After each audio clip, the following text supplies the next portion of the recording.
Welcome to The Explainer. Today, we're diving into a really powerful idea that's starting to change how we think about leadership. We're drawing from the book Spirituality for Leaders to explore a path that goes way beyond just strategy and numbers and right into the heart of what it means to lead. So let's just jump right in with a question that, a lot of leaders, and honestly, a lot of us, are wrestling with. In this crazy, hyper-connected world we're in, doesn't it just feel like something fundamental is missing from how we lead? I mean, when you look around, the signs are pretty much everywhere. We're dealing with these huge systemic crises. We're seeing emotional exhaustion and burnout rates just skyrocketing. And underneath all of that, there's this really deep search for meaning. It's becoming so clear that our classic leadership playbooks just weren't designed for this level of chaos. And this isn't just some passing trend. It's the beginning of what Dr. Judy Neal calls an urgently needed global conversation. It really feels like we're at a turning point, where the old ways of thinking about power and control just don't cut it anymore. We're being asked to find a deeper way to show up. And that brings us to this idea of spiritual leadership. Now, I know what you might be thinking, but hold on, this isn't necessarily about religion or any specific dogma. It's actually something much more fundamental. See, it's not another technique you can learn in a weekend seminar or a new buzzword for your LinkedIn profile.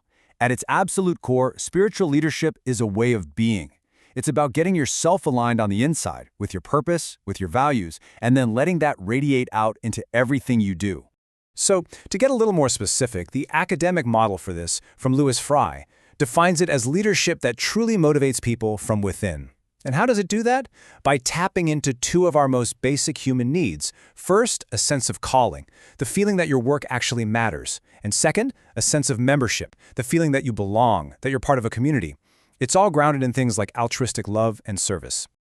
Okay, so that sounds great, but how does a leader actually do this? How do you cultivate this way of being?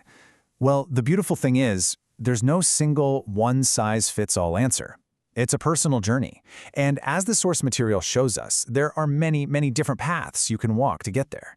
And this visual is such a perfect way to think about it. You see all these different pathways branching out from a central trunk, things like meditation, coaching, inclusion, self-exploration. They're like the branches of a huge tree. They're all different, all reaching for the same light, but they're all connected to the same deep roots. It's a perfect illustration of this idea of unity in diversity. So let's look at some of these paths. A lot of them start with turning inward. And this is so foundational. We're talking about practices like meditation or contemplation, basically the discipline of finding some silence to get clear amidst all the noise. And it also means doing that deep, courageous work on the self, really understanding your own inner wiring, your weak spots, and where your true creativity comes from. Other paths draw on the incredible wisdom from the world's great traditions. And again, this isn't about converting anyone. It's about learning from timeless principles, whether it's from Christian teachings, Islamic values, or Taoist philosophy. And then you have embodied practices, which are all about recognizing that leadership isn't just in your head. Our bodies hold so much wisdom, and we can tap into it through things like movement and just being present. And of course, many paths are all about taking this inner work and turning it into outer action. This is where the rubber really meets the road. It's about using these insights to actually change our organizations, to coach other leaders back to their own sense of purpose, and to build genuinely inclusive cultures where every single person feels seen and valued. Okay, so let's shift from the theory and these pathways to a really practical, real-world challenge, because trying to bring these ideas into the workplace, well, it's not always easy, and there are some real pitfalls if you don't do it thoughtfully.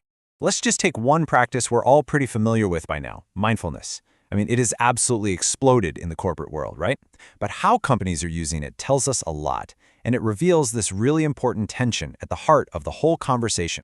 And this just lays it out so clearly. Here's the risk. When a practice like mindfulness is treated as just another managerial fad, a tool to boost creativity or hit some performance metric, it gets tossed aside the minute those KPIs aren't met.